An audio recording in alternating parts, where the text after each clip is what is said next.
2024 সালের এক রক্তক্ষয়ী দ্বিতীয় স্বাধীনতা যুদ্ধের মাধ্যমে এই বাংলাদেশকে আমরা ভারত থেকে স্বাধীন করেছি।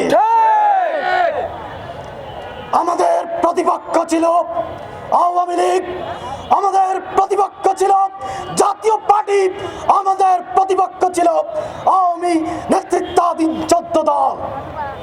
আমরা তাদেরকে পরাজিত করেছি। 1971 সালে পাকিস্তানের যেই রাজনৈতিক দলকে পরাজিত করে এই বাংলাদেশ স্বাধীন করেছি, সেই রাজনৈতিক দলের সাথে স্বাধীন বাংলাদেশের কোন রাজনৈতিক দল একই ইলেকশনে যেতে পারে না।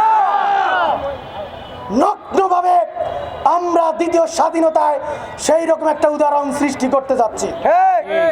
আমরা একটা জিনিস বলে দেই, যে ষড়যন্ত্র করে আপনারা এই কথিত ফ্যাসিবাদের সেটআপে উপদেষ্টা সরকার বানিয়েছেন, অনেক সহ্য করেছি, আর কিন্তু সহ্য করব না।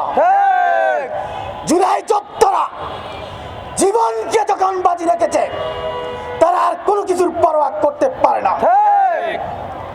আপনারা ভেবেছেন এই পরাজিত শক্তি জাতীয় পার্টিকে নিয়ে ইলেকশন করে আবারও বাংলাদেশকে ভারতের করদ রাজ্যে পরিণত করবেন। এই দিবাস্বপ্ন আমরা বেঁচে থাকতে সফল হতে দেব না।